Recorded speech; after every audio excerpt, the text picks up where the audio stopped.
안녕하세요. DJ 로아입니다. 오늘의 사연 시작해 보겠습니다. 안녕하세요. 저는 30대 중반의 직장인이에요. 저는 평범하지 않게 살아왔다고 생각을 해왔었거든요. 삶이 평탄한 주변 지인들을 보면서 나도 저렇게 남들처럼 평범하게 살고 싶다고 생각한 적이 여러 번 있었어요. 하지만 그럼에도 저는 늘 씩씩하게 삶의 균형을 맞춰서 살아왔다고 자부하는 사람 중에 하나였어요. 남편을 만나면서 인생이 송두리째 흔들리지만 않았어도 말이죠. 남편을 만나게 된 계기는 좀 특별했어요. 저는 30살까지 정말 치열하게 살아왔거든요. 그래서 제게 보상으로 해외여행을 선물로 주고 싶었어요.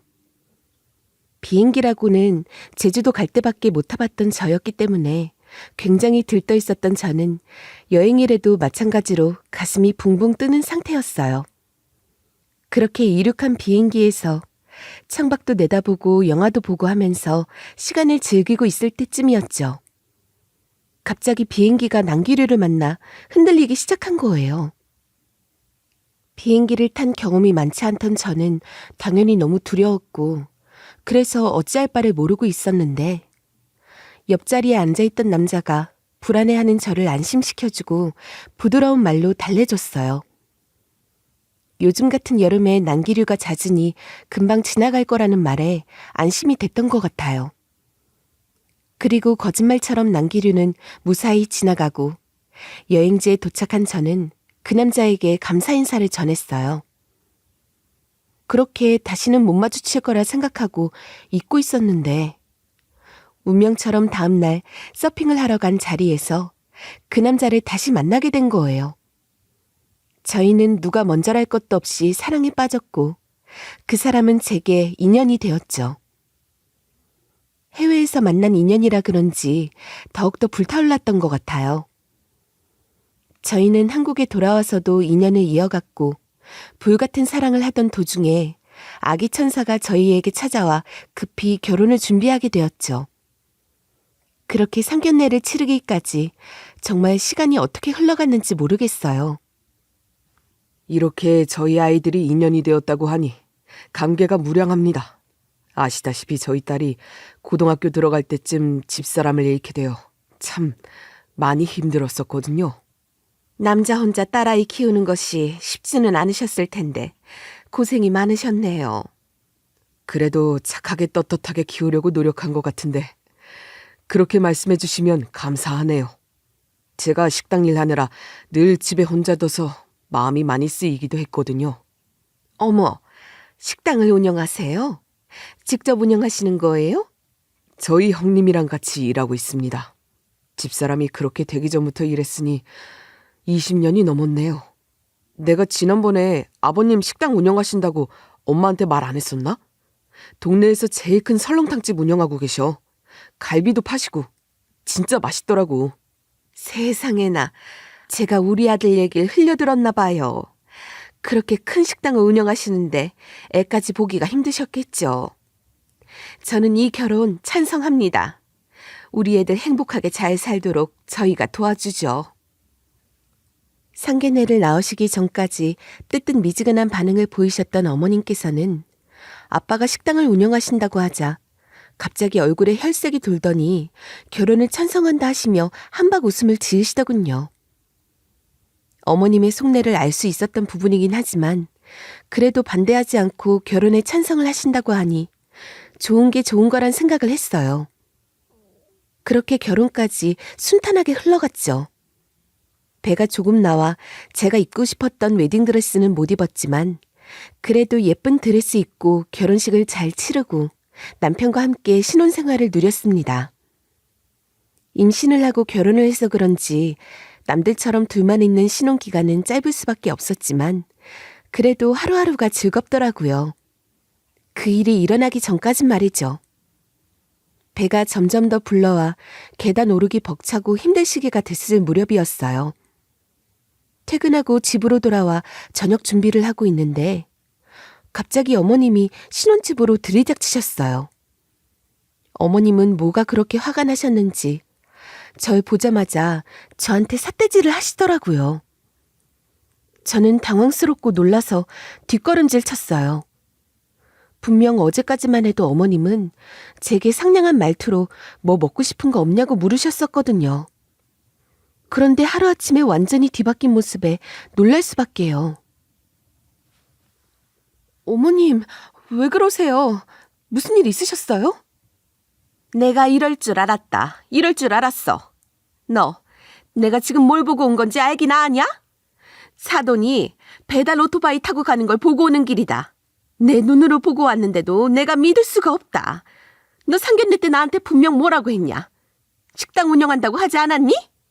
어머님, 식당 일도 바쁘고 배달원이 부족하면 아빠도 원래 가끔씩 배달 일도 나가고 그러셨어요. 그런데 그게 왜요? 식당을 운영하는 사람이 배달 일 다닌다는 게 상식적으로 말이 되냐? 어떻게 이런 식으로 날 속일 수가 있니? 이건 사기 결혼이지. 나랑 우리 아들이랑 너한테 깜빡 속은 거다. 사기 결혼이라뇨. 오해세요. 전 거짓말한 거 하나도 없어요. 원래 아빠는 직원들 관리하고 카운터 보는 일을 주로 하셨는데 배달이 밀리거나 바쁘면 가끔 배달 일도 하셨거든요. 직원들에게 솔선수범하는 모습을 보여주고 싶어 했던 아빠였기에 아빠가 배달 일을 하는 건 익숙한 모습이었어요. 그런데 아빠가 오토바이 탄 모습을 본 어머님이 오해를 하시고 노발대발 하시는 거예요. 저한테 속으셨다면서 이건 사기 결혼이라고 소리를 버럭버럭 지르는데 정신이 하나도 없더라고요. 불과 어제까지만 해도 너무 다정하게 절 대했던 어머님은 온데간데 없이 사라져 있었죠. 배달 오토바이 탄 모습 하나만 보고서 제가 어머님을 속였다고 하는데 진짜 무슨 말을 해도 안 통할 것 같더라고요. 그런데 마침 남편이 퇴근에 들어와서는 저희 둘의 상황을 보고 무슨 일이냐고 묻더군요. 어머님이 화가 나 계신 게 본인 눈에도 뻔히 보이니까 이상하게 생각한 거죠. 그래도 든든한 편이 왔겠다. 저도 할 말은 해야겠더라고요. 사기 결혼이라면서 사람을 극으로 몰고 가는데 당하고 있을 수만은 없는 노릇이니까요. 그래서 일단 좀 진정하시라고 하면서 제가 하고 싶은 말을 쏟아냈어요. 어머님, 분명 상견례 자리에서 아빠가 큰아버지랑 같이 식당 운영한다고 말씀드렸잖아요. 가게 일이 바쁘면 한 번씩 배달 나가시는 일도 아빠가 좋아서 자처하시는 일이에요. 큰아버지는 예전에 오토바이 사고가 한 번 나셔서 그 뒤로 못 하시거든요. 얘가 또 거짓말 하는 거 봐라.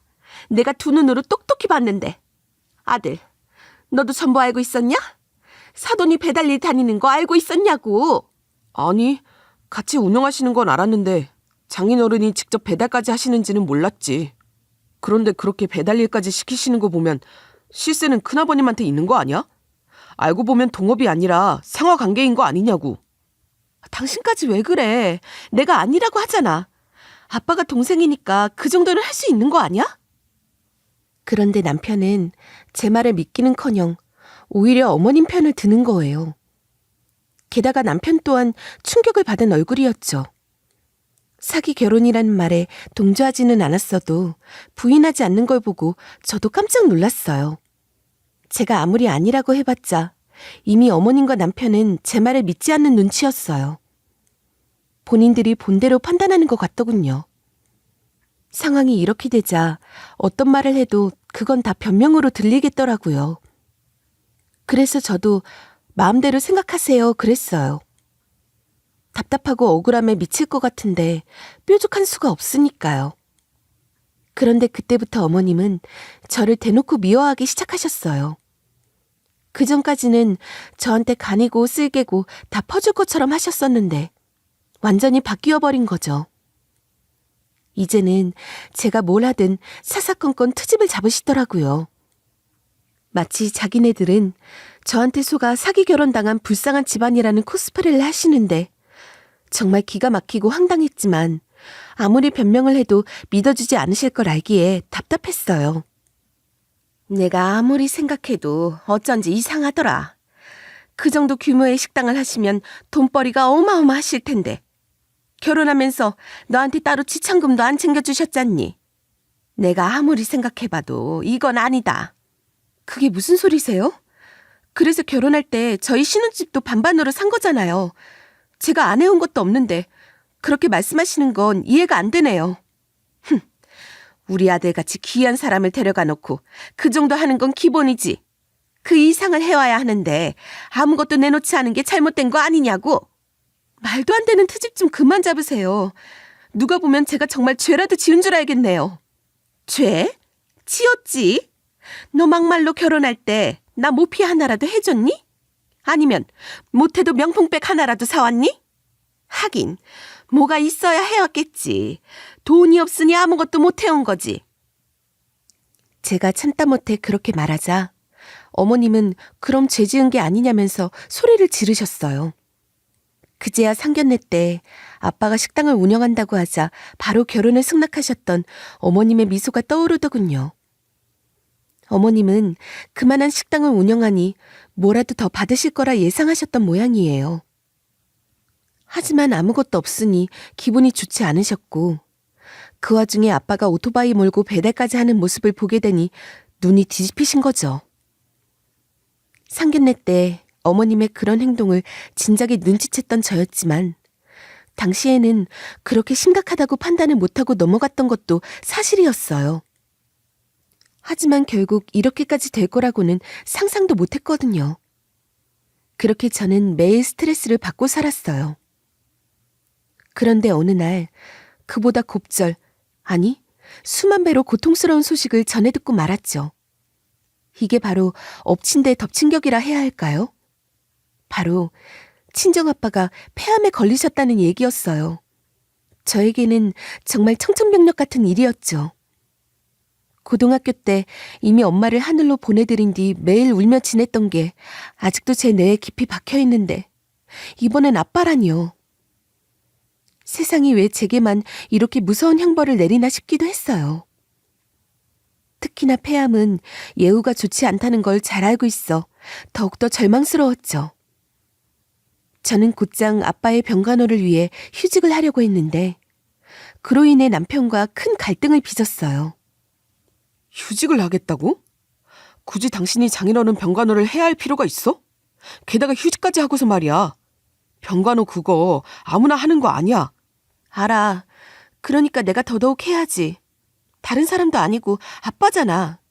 너 장인어른 아프다고 처가에 돈 쓸 생각하지 마. 어차피 받을 것도 없잖아. 그런데 이렇게 힘쓸 필요가 있어? 당신 무슨 말을 그렇게 해?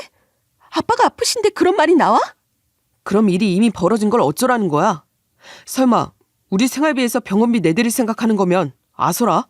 엄마가 아시면 난리가 나실걸? 어이가 없다. 남편이란 사람이 절망스러운 나를 위로해주지는 못할 망정 어떻게 병 앞에서 돈 타령을 할 수가 있어? 전 남편에게 너무나 큰 실망을 했어요. 있는 정이 다 떨어지는 순간이었죠. 처음 그를 만났을 때를 떠올려 보면 남편은 정말 180도 다른 인간이 되어 있었어요. 다정하고 제 편이었던 남편은 어디로 가고 돈 타령을 하는 사람만 옆에 자리하고 있더군요. 게다가 생활비에서 병원비 낼 생각하지 말라며 아주 딱 잘라 얘기를 하는 모습을 보고는 치가 떨렸어요. 어떻게 아빠가 생사를 오가는 와중에 그런 말을 할 수가 있을까요? 정말 예전의 그를 생각하면 상상할 수 없는 얘기지만 이제는 그저 돈밖에 생각 못하는 남자가 되어 있었어요. 도대체 뭐 때문에 그 사람이 이렇게 변했을까요? 확실한 건 제가 그를 변하게 한 건 아니라는 거예요. 그는 분명 돈에 환장한 사람이 되어 있었고 그건 저도 몰랐던 그의 본 모습이 분명했죠.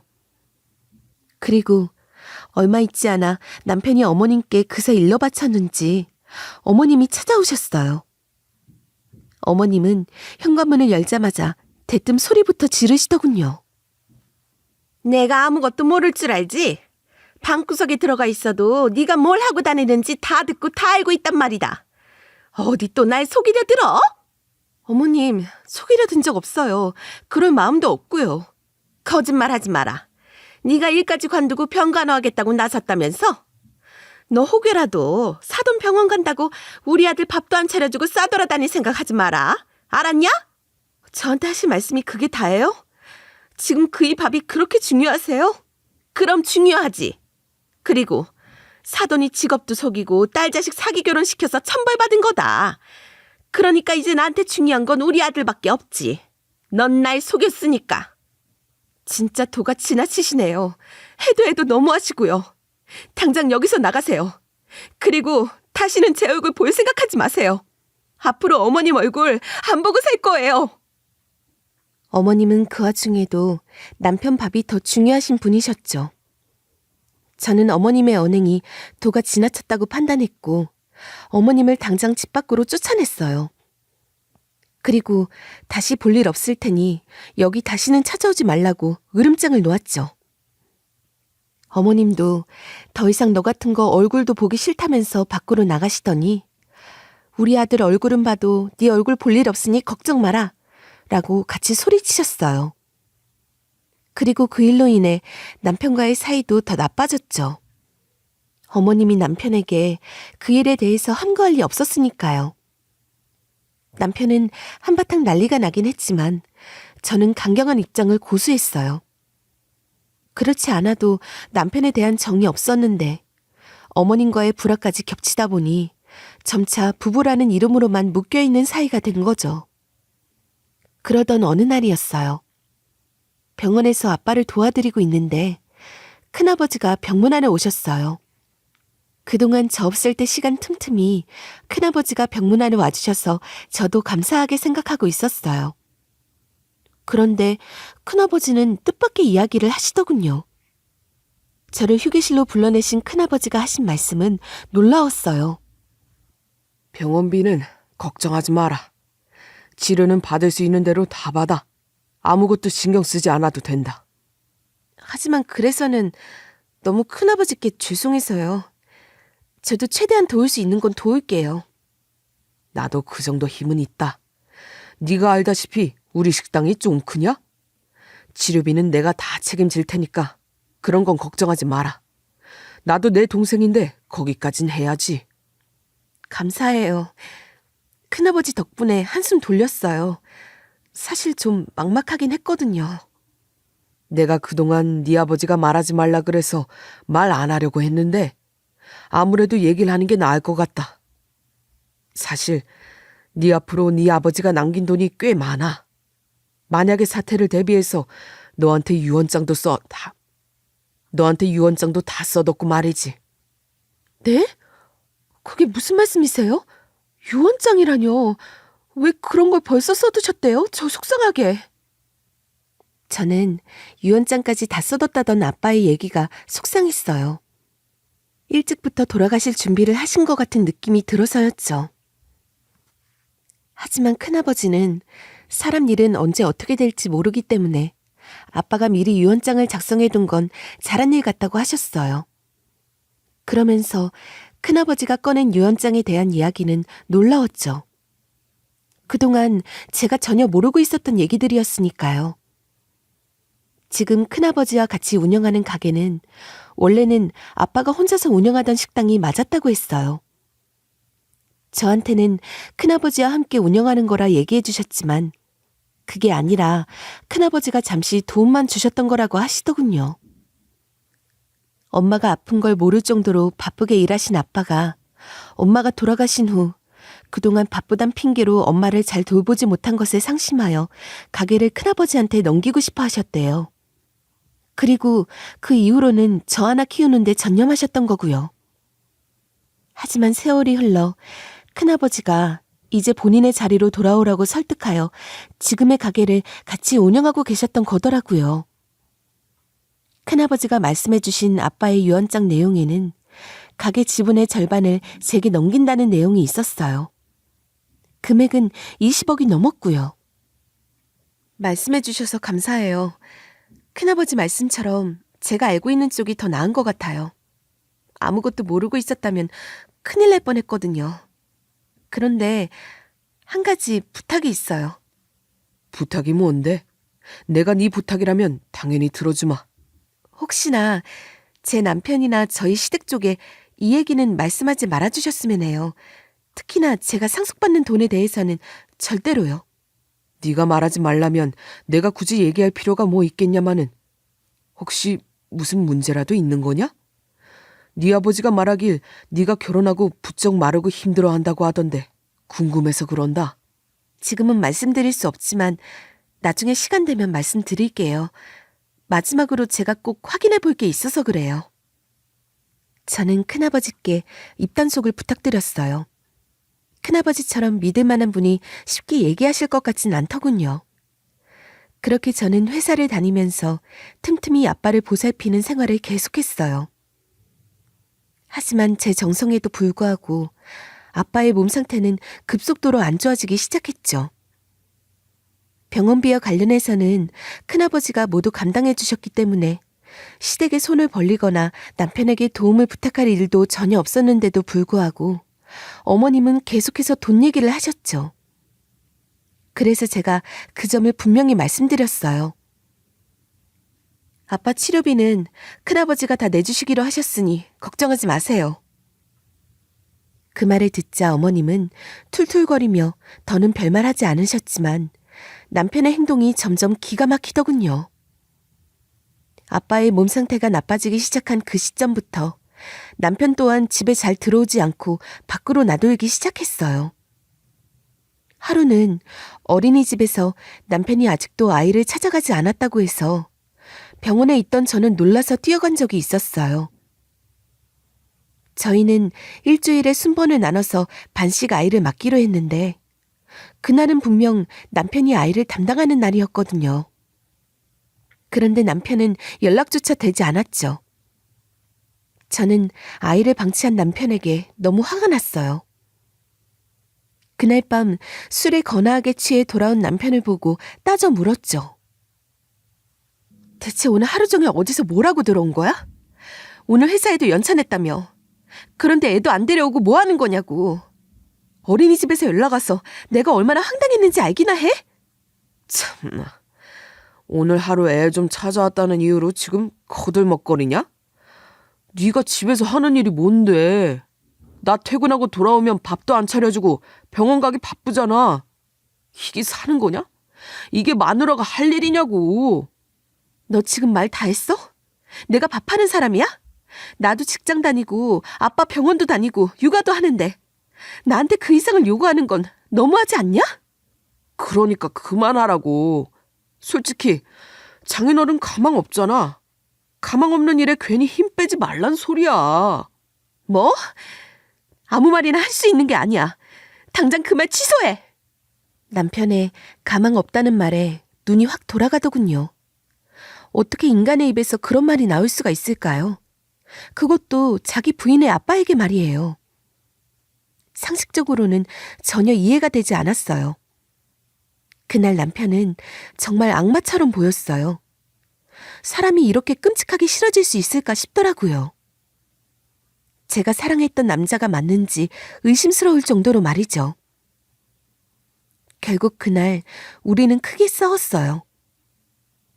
그전에는 싸우고 말 안 하고 각방을 쓰는 수준이었지만 그날은 달랐어요. 끝이 보이지 않는 싸움이었고 그 이후로는 냉전 상태에 돌입했죠. 그렇게 한 달이 흘렀어요.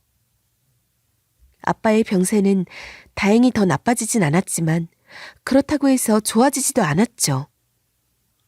그래도 병원비 문제가 해결되니 어머님과 부딪힐 일이 줄어 오히려 편했어요. 얼굴을 보지 않으니 스트레스가 덜하더군요. 그러던 어느 날 아빠 병원에 다녀오는 길에 어머님이 현관 앞에 서 계셨어요. 그냥 모른 척하고 도어락을 누르고 들어가려고 했는데 어머님이 뒤따라 들어오시는 거예요.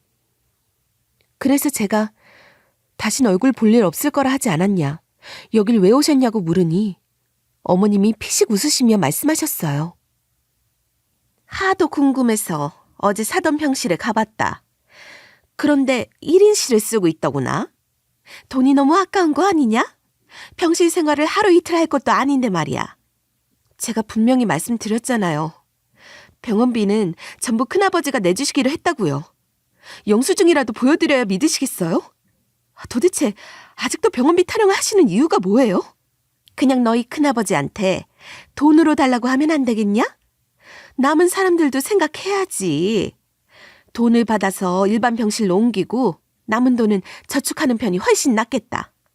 참, 너희 가족은 생각하는 게 이상하다. 사돈도 돈을 그렇게 허투루 쓰다니. 뭐라고요? 어머님이야말로 정말 이상하네요. 어떻게 그런 생각이 나오실 수 있죠? 저희 아빠예요. 설마 어머님이 아프실 때도 이렇게 하길 바라시는 건 아니죠? 너는 무슨 말을 그렇게 하냐? 어머님은 정말 어이없는 말을 하셨어요. 그냥 병원비를 받아서 일반 병실로 옮기고 남은 돈은 저축하라는 얘기였죠. 아빠 상태가 좋지 않아 1인실에 모셔야 하는 상황인데도 아무것도 모르고 무조건 돈이 아깝다고 하시는데 기가 막히더군요.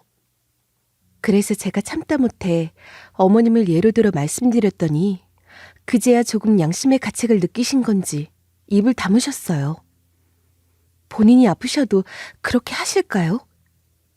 하지만 어머님 성격상 이대로 물러서지 않을 거라는 걸 전 잘 알고 있었어요.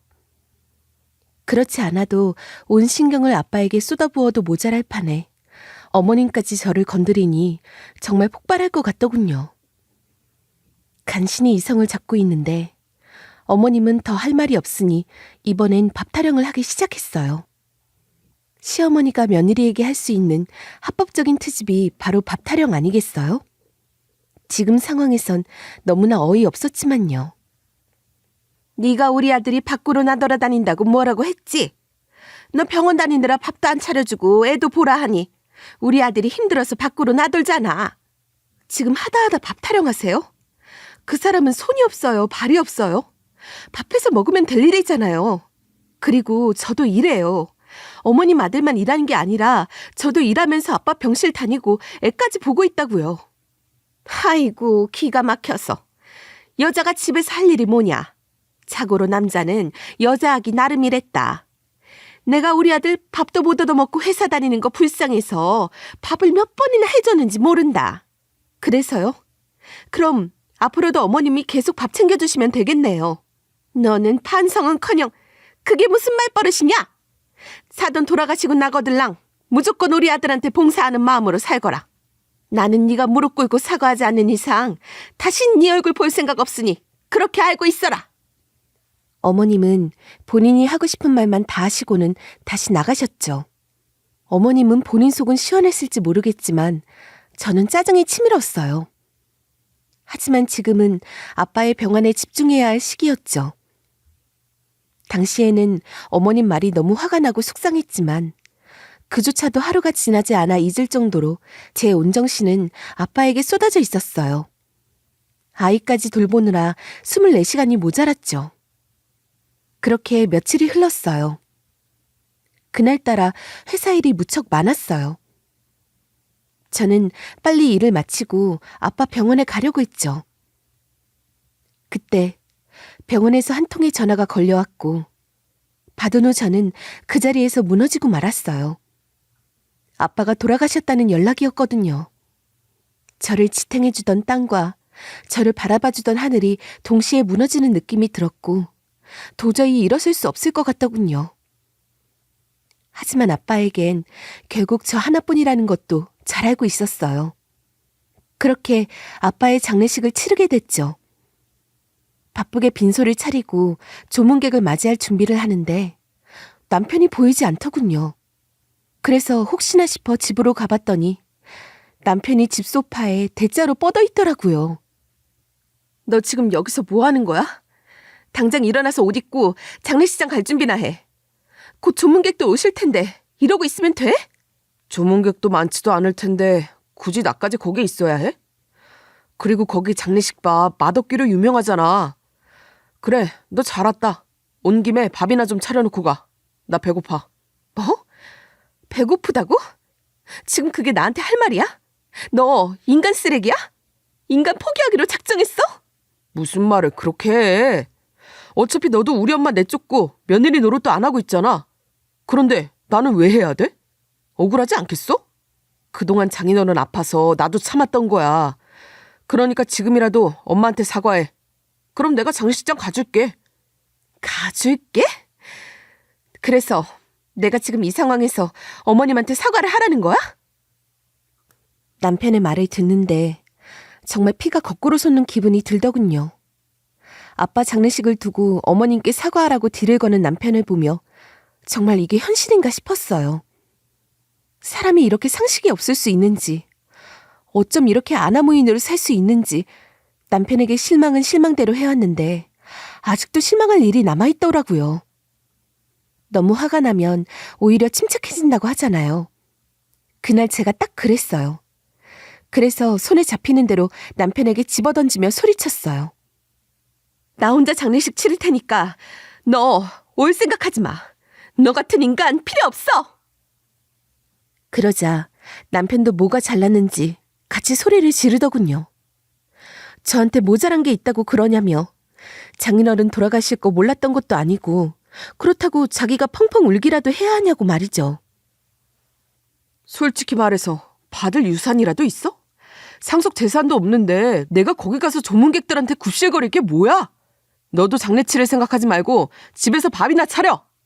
미친놈. 너 지금 말 다 했니? 진짜 내가 너 같은 인간을 뭘 믿고 결혼을 했을까? 좋다고 매달린 건 너잖아. 나만 너 좋다고 한 거 아니잖아. 그래, 나 이런 인간이야. 그동안 너한테 말 안 하고 살았던 것뿐이지. 그런데 사람은 누구나 다 똑같아. 돈 앞에서는 전부 다 개가 될 수 있다고. 아니, 그건 너뿐이야. 다른 사람들은 안 그래. 다신 안 봤으면 좋겠다. 누가 할 소리. 나도 너처럼 별 볼 일 없는 애 다시는 안 보고 싶어. 솔직히 네가 있는 집 자식인 줄 알았으니까 결혼한 거지. 아무것도 없는 줄 알았으면 너랑 결혼했겠냐? 남편이 떠드는 얼굴을 보고 있자니 진짜 무슨 일 낼 것 같아서 그대로 뒤돌아 집을 나왔어요. 그렇게 장례식장으로 돌아간 저는 혼자서 꿋꿋하게 장례를 치렀어요.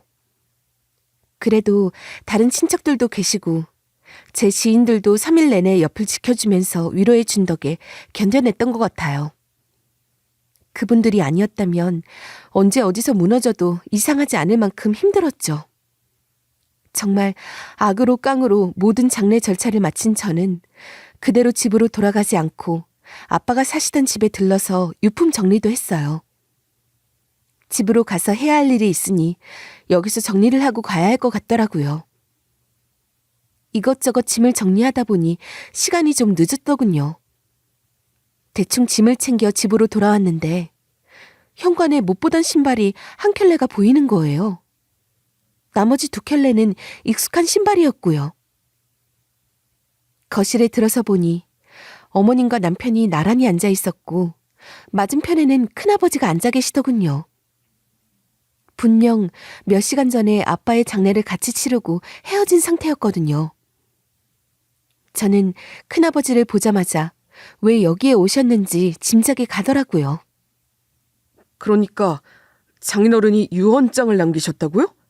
그래서 그걸 전하러 오신 거고요? 그렇다네.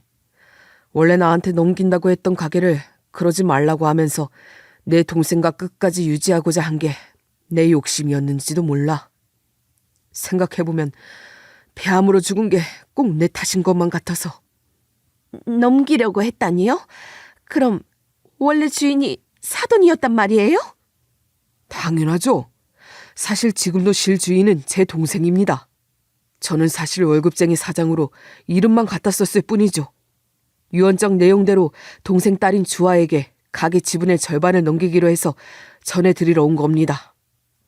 절반이요? 가게 지분 절반이면 그게 얼마... 아빠의 유언장 얘기를 듣는 순간부터 지분의 절반을 넘긴다는 얘기를 하자 어머님과 남편의 얼굴은 창백하다 못해 하얗게 질리시더군요. 그들은 상상도 못할 일이었을 테니까요. 큰아버지는 장례 절차가 끝났으니 제게 유언장을 전달하러 오신 거였더군요. 물론 저는 이미 다 알고 있었던 내용이었고요.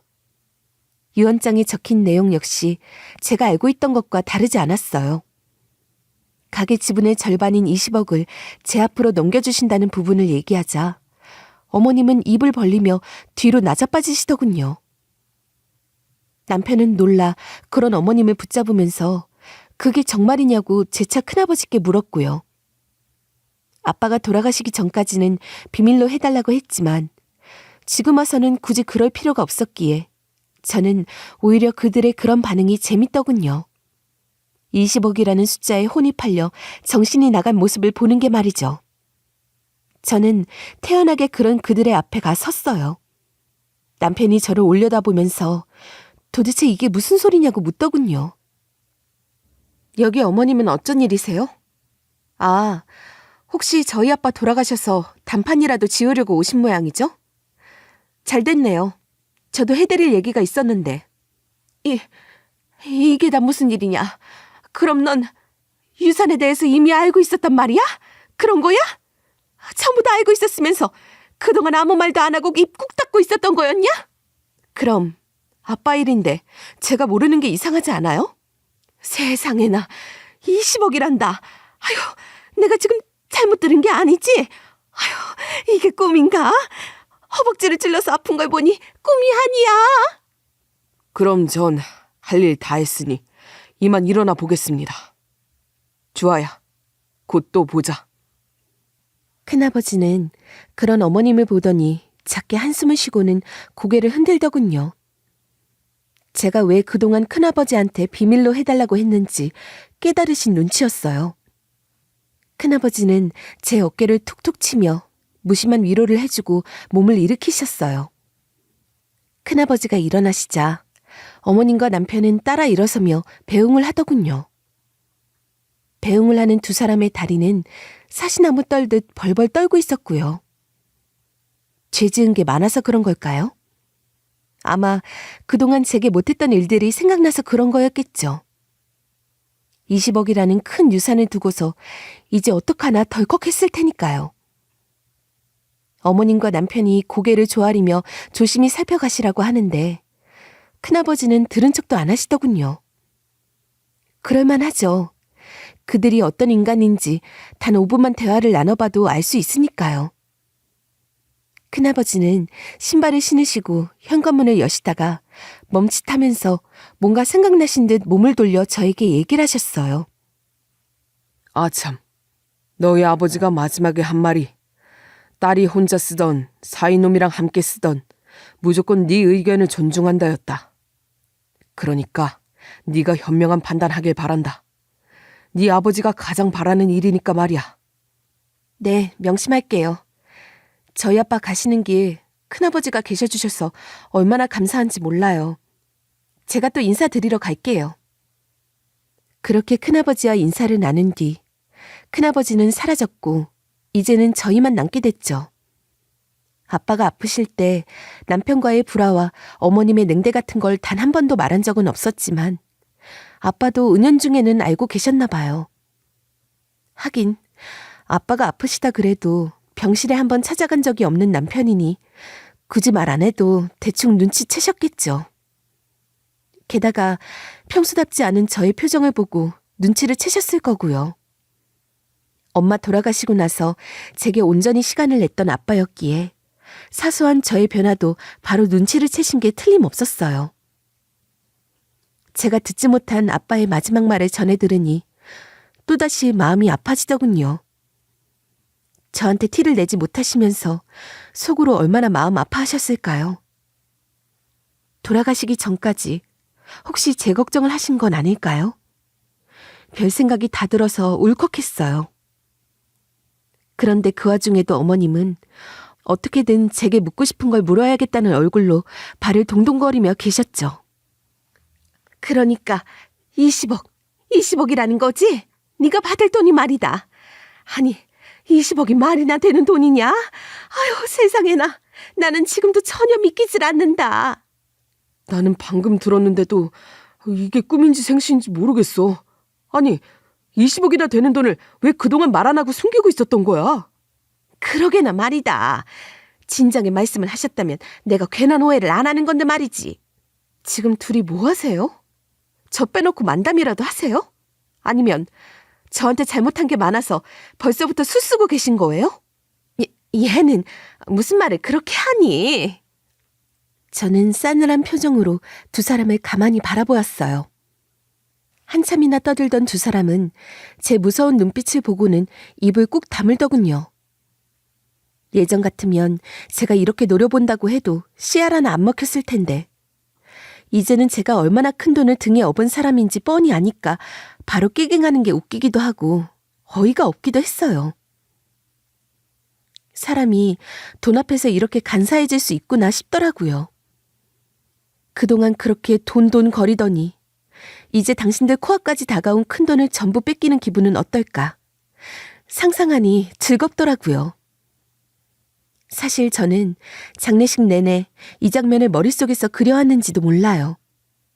복수의 시간을 머릿속으로 계속 생각해온 거죠. 그들에게 어떤 식으로 복수를 해야 내 응어리가 조금은 풀어질 수 있을까 하고서 말이죠. 하지만 아무리 생각해도 방법은 딱 하나였어요. 그 둘이 가장 좋아하는 돈을 뺏는 것. 아니, 아예 가지지 못하게 하는 것. 그만큼 더 나은 복수는 없겠더라고요. 그래서 저는 남편을 향해 마지막 말을 던졌죠. 똑바로 들었지?